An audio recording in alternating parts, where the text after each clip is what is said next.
Finance one episode 41 scene 1 short 1 take 1।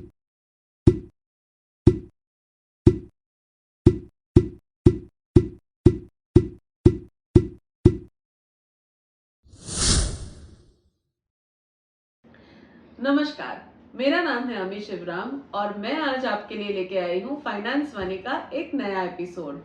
आज हम बात करने वाले हैं 6 फरवरी वाले वीक में सेंसेक्स और स्टॉक मार्केट के परफॉर्मेंस के बारे में। फाइनेंस वानी में हर हफ्ते हम बात करते हैं कि stock market, Sensex, Nifty, bank Nifty, commodity markets और ग्लोबल मार्केट्स किस तरह से परफॉर्म करेंगे। ये प्रेडिक्शन मैं देती हूँ टैरो कार्ड्स के जरिए। इतना ही नहीं, न्यूमरोलॉजी के जरिए मैं आपको बताती हूँ कि कौन से दिन कैसे रहेंगे इन terms of numbers and stock market. और बाद में हम बात करते हैं आपके सवालों के बारे में। अगर आपको भी अपने ट्रेड, फाइनेंस, बिजनेस, प्रोफेशन या अपनी ओवरऑल वेल्थ के बारे में कोई सवाल है तो मुझे अपने सवाल नीचे दिए गए ईमेल एड्रेस पे जरूर भेजिए। आपके सवालों के साथ आपका नाम और आपकी पूरी डेट ऑफ बर्थ भेजना ना भूलें। इससे मैं टैरो और न्यूमरोलॉजी के जरिए आपको बता सकती हूँ कि आपके लिए क्या गाइडेंस है। सबसे पहले हम देख लेते हैं कि सेंसेक्स अगले हफ्ते कैसे परफॉर्म करेगा। 6 फरवरी वाले वीक में मंडे यानी 6 फेब को मार्केट की पोजीशन काफी क्रैशिंग डाउन नजर आ रही है, यानी मार्केट काफी हद तक रेड में जाने की पूरी संभावनाएं हैं। किसी भी तरह के ट्रेड करने से पहले 100 बार सोच लीजिएगा, बिकॉज आपको नुकसान होने के पूरे चांसेस है। सेंसेक्स पूरी तरह से रेड में लुढ़कता हुआ नजर आएगा और ये किसी न्यूज की वजह से भी हो सकता है। ट्यूसडे यानी 7 फरवरी को भी मार्केट बड़ी मुश्किल से अपने आप को संभालता हुआ नजर आएगा। ऐसा लगेगा that there is too much pressure in the stock market और आप किसी भी तरह के निर्णय लेने में बहुत ही ज्यादा अपने आप को असमर्थ महसूस करेंगे। मार्केट आज के दिन यानी ट्यूसडे भी काफी हद तक नेगेटिव ही जाता हुआ नजर आ रहा है। वेंसडे भी मार्केट कुछ इसी पोजीशन में रहेगा and it will B 3 days in a row where markets are not performing very well या markets are completely going into the reds. एक क्रैश पॉइंट पे आता हुआ मार्केट नजर आएगा वेंसडे और आपको हर तरह से मुसीबत या स्ट्रेस में डालता हुआ नजर आएगा सेंसेक्स। थर्सडे काफी पॉजिटिव नजर आ रहा है क्योंकि मार्केट में काफी हद तक करेक्शन आएगा और रिकवरी भी आएगी। Most of the stocks will go in the greens this day और एक बहुत लंबे समय के बाद यानी इस वीक में ये राहत की पहली सांस नजर आएगी। Overall, the markets will recover themselves and they will go into the greens on Thursday as well as on Friday. Friday market काफी positively आगे जाएगा and I will not be surprised if markets really cross 500 points in the greens this day. Overall, अगर आप market की position देखें, it will start on a very negative note and the Sensex will end on a very positive note on the Friday. जो लोग weekly trades करते हैं उनके लिए ये बाइंग पोजीशंस क्रिएट करने के लिए काफी अच्छा वीक है। However, the market positions should be created in the second half on the Monday and should be squared off in the first half on the Friday. अब हम बात कर लेते हैं निफ्टी में ट्रेड करने वालों के लिए ये हफ्ता कैसा रहेगा देख लेते हैं। निफ्टी में ट्रेड करने वालों के लिए इस हफ्ते निफ्टी ट्रेड्स के लिए काफी ज्यादा पोजीशंस या अपॉर्चुनिटीज देखने को मिल रही है। ओवरऑल अगर हम निफ्टी की बात करें then start of the week it will be slow but over the week it will slowly improve. तो निफ्टी में पोजीशंस क्रिएट करने के लिए भी ये पॉजिटिव वीक है बट डेली निफ्टी ट्रेडर्स के लिए इतनी अपॉर्चुनिटीज मैं नहीं देख रही हूँ। अब हम बात करेंगे बैंक निफ्टी के बारे में। ओवरऑल बैंक निफ्टी अगले हफ्ते कैसे परफॉर्म करेगी। बैंक निफ्टी अगले हफ्ते लुढ़कती हुई नजर आ रही है। बैंक निफ्टी में किसी भी तरह का ट्रेड करने से पहले सोच लीजिएगा because it completely shows in the red. पूरे हफ्ते में हार्डली एक ऐसा दिन जाएगा जहां पे बैंकिंग सेक्टर थोड़ा सा पॉजिटिव रहेगा, otherwise the banking sector is going to come crashing down in the week to come. Bank Nifty में ट्रेड करने के लिए मैं ज्यादा एनकरेज नहीं करूंगी क्योंकि बैंक निफ्टी में वैसी अपॉर्चुनिटीज कम मिलेगी और कहीं आपको वो अपॉर्चुनिटी मिल भी गई तो उसमें भी आपको नुकसान होने के काफी चांसेस नजर आ रहे हैं। अब हम बात करेंगे ग्लोबल मार्केट्स के बारे में। अगले हफ्ते ग्लोबल मार्केट्स का एशियन मार्केट पे किस तरह का प्रभाव होगा या ग्लोबल मार्केट्स का क्या कुछ असर होगा अगले हफ्ते। ग्लोबल मार्केट्स में बहुत पॉजिटिव चहल पहल मैं देख रही हूँ, जो हमारे मार्केट्स को कहीं ना कहीं संभालता हुआ नजर आ रहा है, लेकिन एक डायरेक्ट इम्पैक्ट पॉजिटिव या नेगेटिव एशियन मार्केट्स पे नजर नहीं आ रहा है। ग्लोबल मार्केट्स में अगर आप ट्रेड करते हैं तो आपको काफी अच्छी अपॉर्चुनिटीज मिलेगी और आप प्रॉफिट्स कमा भी पाएंगे। But as far as the impact of global markets in the Asian markets is concerned, I don't see it to a great extent.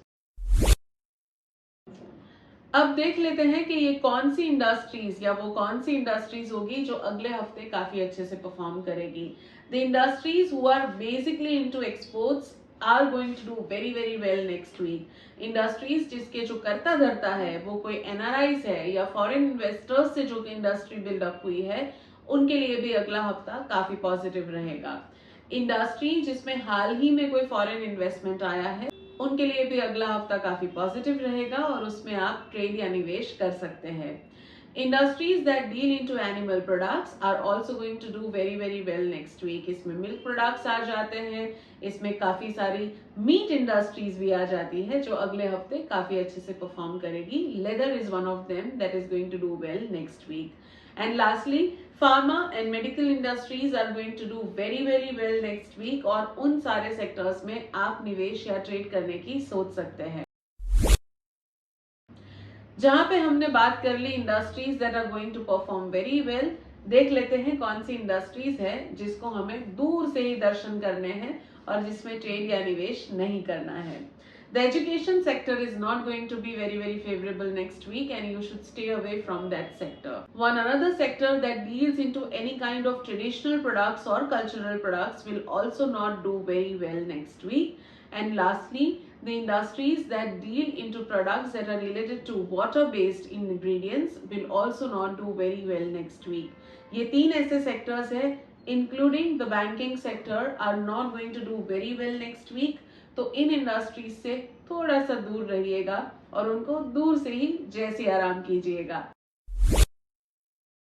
अब देख लेते हैं कमोडिटी मार्केट्स अगले हफ्ते कैसे परफॉर्म करेंगे। कमोडिटी मार्केट अगले हफ्ते उनकी परफॉर्मेंस में बहुत ही ज्यादा स्टैग्नेंट नजर आएंगे। मैं ज्यादा उनको लुढ़कता हुआ नहीं देख रही हूँ, पर they are going to really struggle to get into the greens or get any better off the market. Commodity markets are not going to be a pick for any of you when it comes to any kind of long term investments. अगर आप speculator या trader हो तो कुछ हद तक commodity market में आपको फायदा हो सकता है, वो भी अगर आप एक कैलकुलेटेड रिस्क के साथ खेले तो।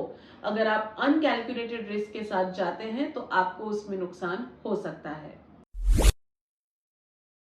अब हम बात करेंगे क्रिप्टो के बारे में। अगले हफ्ते क्रिप्टो मार्केट किस तरह से बेनिफिट करेगा वो हम देख लेते हैं। अगले हफ्ते क्रिप्टो मार्केट में मैं हल्का सा एक पॉजिटिव साइन देख रही हूं और जो लोग हाल ही में क्रिप्टो में आए हैं for a very short period of time, at the first given opportunity you should book your profits. जो काफी टाइम से लॉन्ग टर्म इन्वेस्टर्स रहे हैं in terms of bitcoin and crypto, उनके लिए ये ऑब्जर्वेशन का ही समय रहेगा, बिकॉज जो पॉजिटिव मूवमेंट है वो इतनी ज्यादा मैं नहीं देख रही हूँ।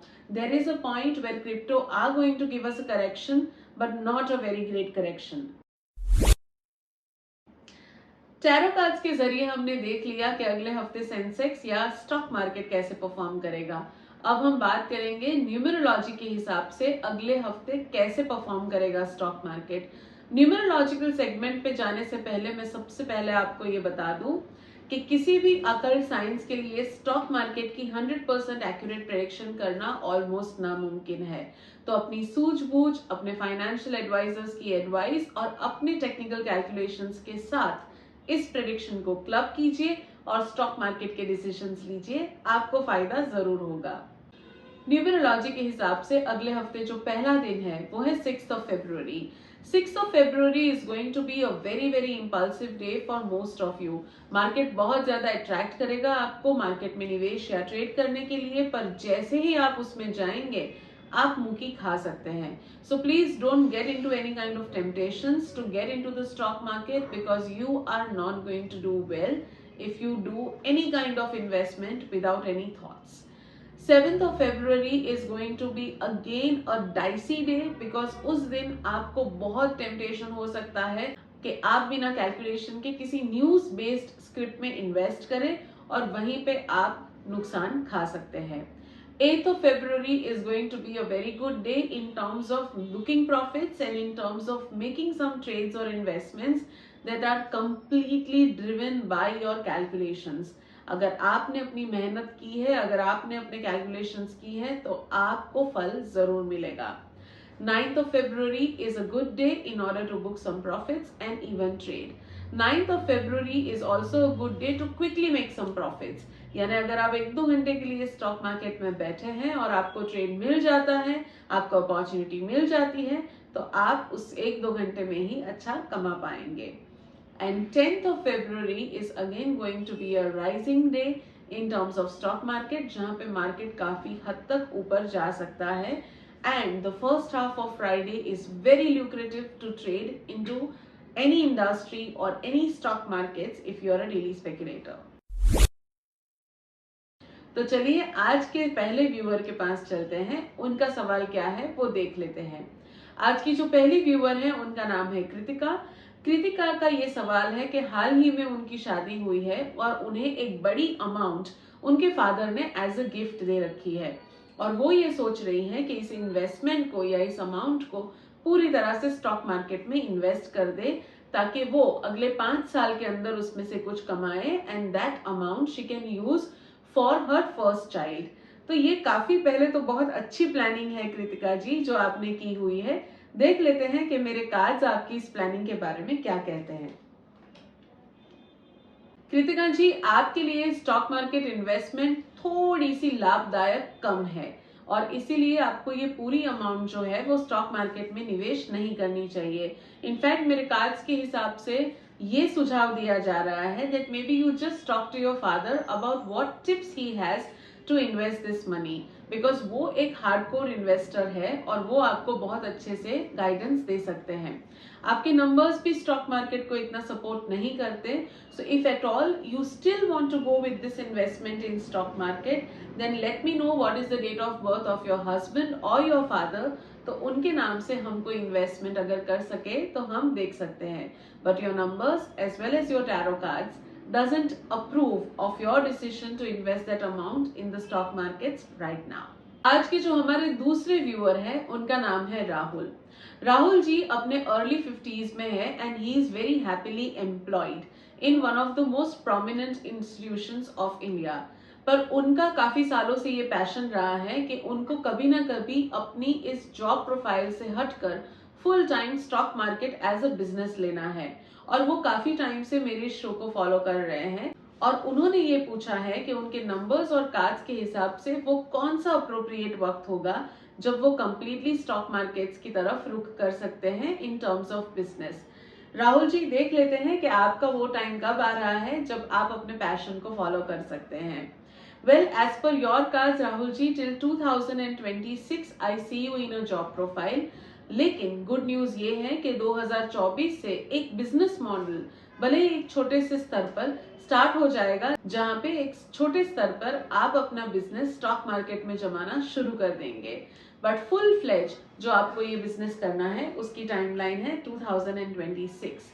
मैं आशा करती हूँ कि आपके लिए ये बिजनेस बहुत ही ज्यादा फूले फले and your life be filled with abundance in your second innings. आज का जो तीसरा सवाल है वो आया है मिथिला जी से। मिथिला जी का ये सवाल है कि क्या उनके बेटे का ये decision to pursue stock market as a full time business सही है या नहीं। उन्होंने अपने बेटे की डेट ऑफ बर्थ मुझे भेजी हुई है। डेट ऑफ बर्थ के हिसाब से मिथिला जी उनको स्टॉक मार्केट में बिजनेस काफी सूट करता है, तो वो चिंता आप छोड़ दीजिए। उनका कार्ड भी कुछ यही कह रहा है कि वो कंप्लीटली 24/7 अपनी पूरी मेहनत और लगन के साथ स्टॉक मार्केट को स्टडी कर रहे हैं और उनके लिए ये काफी प्रॉफिटेबल है। The timeline for him to see some profits और money from the stock market starts in the second half of 2024, यानी अगले 1.5 साल के बाद उन्हें उनकी मेहनत का फल जरूर मिलेगा और स्टॉक मार्केट में वो काफी उम्दा कमाएंगे। तो दोस्तों, ये था फाइनेंस वाणी का आज का एपिसोड जहां पे मैंने आपको बताया अगले हफ्ते के स्टॉक मार्केट के बारे में। मैं आशा करती हूँ कि आप अगले हफ्ते ढेर सारा पैसा कमाए और जितने भी नेगेटिव प्रेडिक्शंस है फॉर नेक्स्ट वीक वो सच ना हो और आपके कैलकुलेशंस के हिसाब से ही मार्केट काफी पॉजिटिव रहे और आप ज्यादा से ज्यादा पैसा कमा सके।